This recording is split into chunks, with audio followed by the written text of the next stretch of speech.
Welcome back. Now, the Ministry of Tourism has rolled out a new initiative to identify new tourism products and package them in efforts to increase tourist arrivals from the current 2 million annually to about 20 million. Tourism Cabinet Secretary Dr. Alfred Mutua says the new initiative, dubbed Utalii Fresh, involves partnerships with counties in identifying hidden tourist gems as well as addressing infrastructure challenges to make tourists comfortable. Dr. Mutua detailed these plans in an exclusive interview with our reporter Irene Muchuma-Odim on the sidelines of the fifth leg of the Utalii Fresh campaign in Kajiado County, and this is how the conversation went. Good evening. Thank you for keeping it KBC Channel 1. Tonight we're discussing tourism matters, and on set with us we have none other than the Cabinet Secretary for Tourism, Dr. Alfred Mutua. This as we want to understand what is the state of tourism in the country, where are we heading to, and are we ready for the future? What is the market that we are giving priority? All this in the next few minutes. This as the national government has launched a countrywide campaign dubbed Utalii Fresh, Utalii Mashinani, one that is aiming at attracting more tourists to destinations in the country. Welcome on set, Bwana Waziri, and to kick us off, let's understand the state of tourism in the country. Where are we at today? You know, the state of tourism in this country is that we are at a limbo. We are not growing. Tourism has been stunted for a very long time, despite Kenya being one of the most, if not the most beautiful, and I think the greatest country ever. We are very lucky. God really loves us to have given us the landscapes, the animals, the sights, the wonderful people. Kenya, the weather, we're so blessed. Yet we've really not taken advantage of what we have. You find countries that have very little to offer are getting more tourists than we are. So it makes us think and wonder, what went wrong where? Where did we start stagnating? So President William Ruto is very clear that our capacity to attract tourists is higher than what it is. For example, I went to the Bahamas. They are getting, it's an island of 22 kilometers long and 7 kilometers wide. And they get close to 10 million tourists. Countries like Spain are talking about 40 million tourists, same population as Kenya. You go to United Arab Emirates, they are talking about 20, 30 million tourists, you know, especially Dubai. And yet we've got much more to offer in this country than those nations. Why we've been struggling to get to 2 million? Now we've hit the 2 million mark. We're working hard. We are now aiming for 3 million, while others are talking about 40, 50 million. Our competitors in the continent of Africa are aiming towards 10 million. What went wrong? And it's because the product that Mzee Jomo Kenyatta left when he passed away in August 22nd, 1978, are the same products. You know, the same roots, the same initiatives, the same dances, the same cultural artifacts that you're selling are the same. We haven't expanded. So for us to bring in tourists, people to feel that they need to come to Kenya, we have to map out and create new things that are exciting to the minds of the new generation of tourists who are much younger, dynamic, and who are online.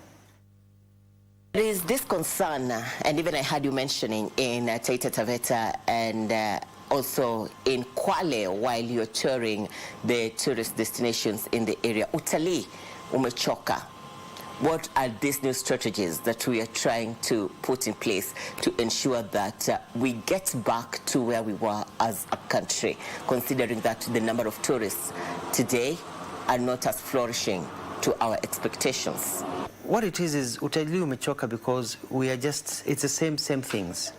And we don't have very many exciting products, and our marketing is not as exciting as it should be. It's just been standard, you know, make a documentary here, make an ad here. Nobody is thinking creatively in terms of what the world needs today. So the first thing is, let's introduce new products. Let's grow this domestic tourism. Let's grow African tourism. When people come, and I travel, when I travel to a foreign country and I'm with my children, we'll sit there and we'll ask ourselves, what do we need to do in this area? We'll say, oh, there are waterfalls to see, there are all this to see, there are all this to see, you know what I mean? So each county in our country has things that we can bring people to see, which gives people an extra day or 2 or 3 in our country, Kenya, to spend money across the country. And so we want to grow these products. But even more important is that tourists want comfort. We don't just want masses, we want value. We want high value tourism, but they want comforts. Today I was in Narok and I asked the governor and his team, so you are a tourist here, you're driving from Nairobi, you've hit Mai Mahiu or Limuru, and you're coming from Mai Mahiu to the gate at Narok. How many kilometers? About nearly 100 kilometers. So how many rest areas are there for a toilet for a tourist who needs to go to the bathroom because they just had a helping of a soda in Limuru or Mai Mahiu? None. What do you have between Nairobi and there? None. What do you have between here and Amboseli? You know what I mean? So we've not engaged in comfort. It's very embarrassing, I have to tell you, that when I took over this docket, I found out very quickly that Mount Kenya is losing. People are going to climb Mount Kilimanjaro. Why? Because Mount Kilimanjaro, they have toilets. They have beautiful areas you can help yourself as you climb the mountain. In Mount Kenya, you're climbing the mountain for 3 days, apart from a few stations at the end of the day. As you climb for 12 hours and you need to relieve yourself, you have to go behind a rock and a bush. Now, which tourists will come? Which tourist groups will be brought here to climb Mount Kenya? None. So we've put money, and now we're actually building state-of-the-art toilets so that our tourists can have that comfort, tell their friends so they can come again. Kajiado and Narok were the latest counties that you visited under the initiative Utalii Fresh, Utalii Mashinani. It's one that is aiming at earning more tourists to destinations in the country. Why now? Why this time of the year? Why now? Because it is the right time to do it. I'm new in this ministry. Our president, brilliant president, William Ruto, has waived visas. So we've gotten an opportunity to bring visitors here. But you don't want to waive visas, then a few people come, check it out, and then there's no word of mouth. You know, we have to get to that tipping point where everybody wants to come to Kenya. And I want to run ads, I want to run ads that will make Kenya the bucket place for the world. I want to, and I talk to KTB and they're thinking about it. We go to places and we ask people, before you die, your bucket list, what do you want to do? Somebody says, well, I would like to go fishing in the Bahamas. I like to build a big house. I like to own a Chevy. And then I want to go to Kenya. And then I also want to study music. I want to learn to play this. They go to another country. They ask, you're in Japan?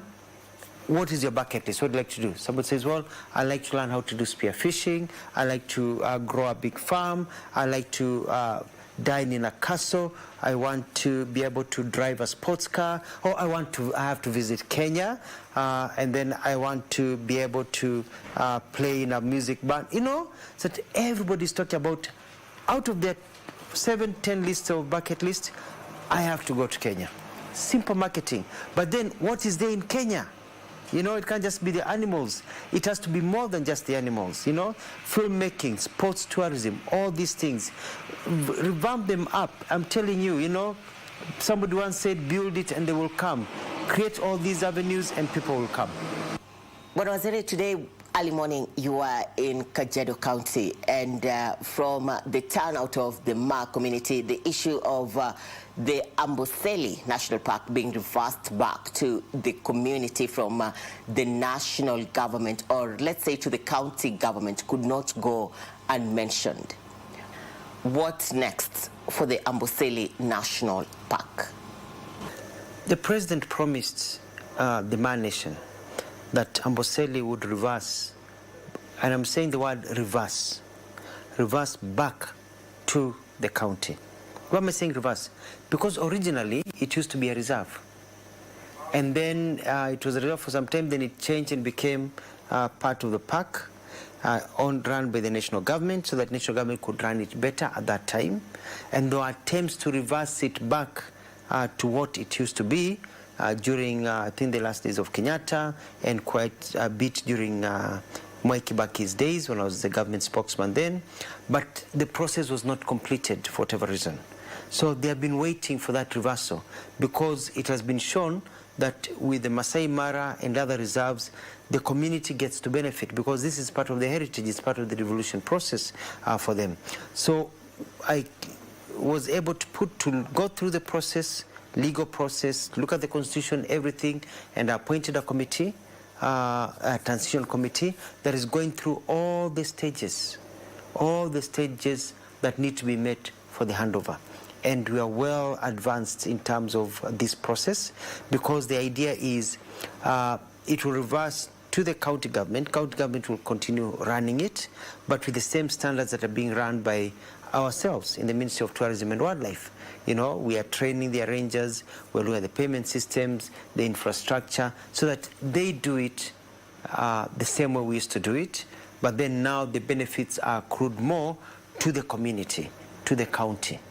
And then the national government, we're losing some revenue, but we're recovering that revenue with increased number of tourists and also with the expansion of new parks. I went to look at Chulu, you look at which is not really being utilized, look at the parks in the north, the parks in Ukambani, other places that we need to open up for tourists to go to.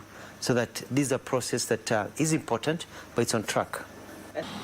All right, that aside, there is the issue of these products that are less marketed. Let's look at the Cheploch Gorge in Baringo, and another case in point is the paragliding in Kerio Valley.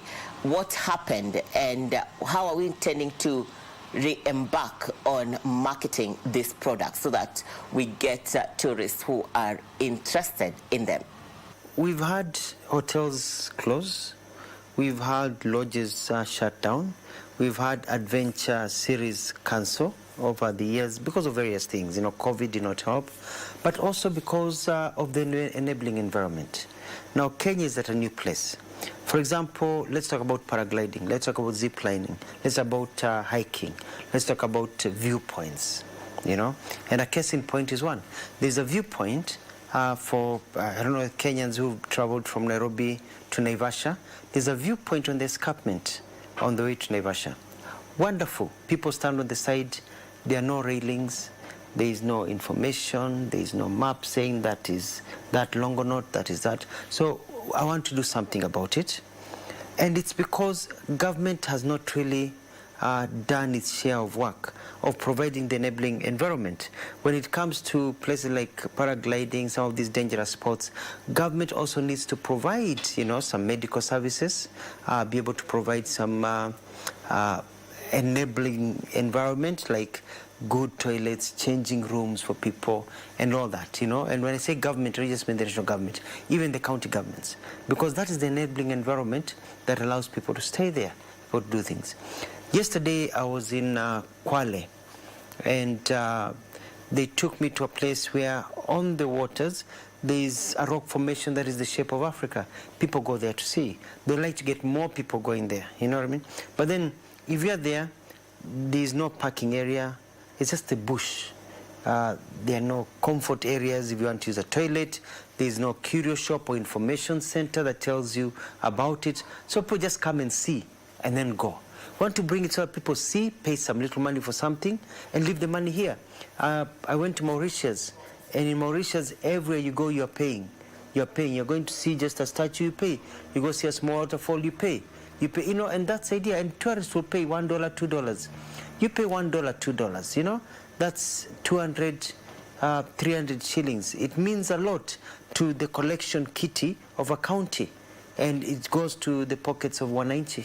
Agritourism is one of the sectors that you've hardly mentioned of late, and this is one of the products that we can really maximize on their potential. What is your approach to this? I'm looking at agriculture tourism, I'm looking at environmental tourism as one of the areas that I've told my teams to develop. Because people want to come here and go and see the, you know, the geothermal. People would like to come here and go and see the big windmills up there and how we are producing electricity. As you know, our country, Kenya, is doing very well. Over 93% of our energy is clean energy. That means we're not, you know, very little is coming from fossil fuel. which we need to get it to 100% clean energy, which is very good for us in terms of protection of the environment. There are very many environmental groups there would like to come. People would like to come on tours. We want to organize for them to come on tours and see how Kenya did it. How did we get to this level? What are we doing? And people will come, in addition to them seeing the animals or visiting the cities and others. There's also business tourism, you know, I may call it that, for investment. We want to market Kenya that you're not just coming to Africa just for the savannah, but you're coming to a country that is dynamic. You can go for shopping, you can establish businesses, you can do so much over here that Kenya and Nairobi, Mombasa, Kisumu, Machakos, name it. We are a dynamic country where an investor can put their money, that we're just like Paris, we're just like London, we're just like Berlin, we're just like New York. We are a multi-major city in the world, in a multi-major country in the world that people can come to and being able to get to do these things. So we're in a good place. We also look at medical tourism. I'll soon be meeting with all the, with many proprietors or owners of hospitals to give them the model of how they do it in India. Of late, we have seen the Kenya Tourism Board expanding its reach also to Uganda. Are we intending to put more initiatives in working together with the East African community in uplifting our products?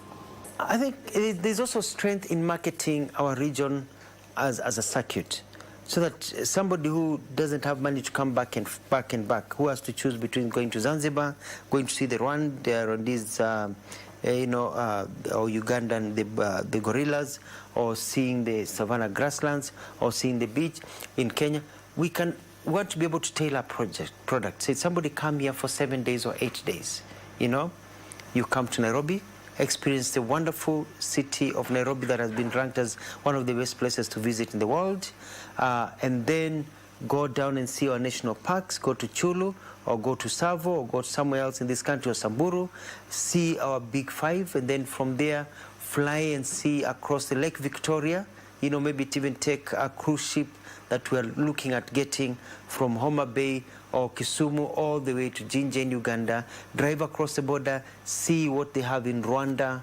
enjoy that, and then fly to, you know, Mombasa, have a wonderful time, then Zanzibar to meet your friends. So we combine. We see what's the best. So people can come, start in Tanzania, finish in Kenya, start in Uganda, finish in Kenya, start in Kenya, finish in Rwanda, so that it's a system whereby we get more tourists coming. Thank you, Waziri, for your time. Looking forward to more, especially this as we continue with the Utalii Fresh, Utalii Mashinani campaign going round 47 counties. We're yet to know how far we will go with this and what will be the end products as we come to the end of this campaign. We have been having a one-on-one session with the Cabinet Secretary for Tourism, Dr. Alfred Mutua, who has been giving us an insight on the state of tourism, where we are today and what the future holds when it comes to tourism matters. My name is Irene Muchuma-Odim. Back to you.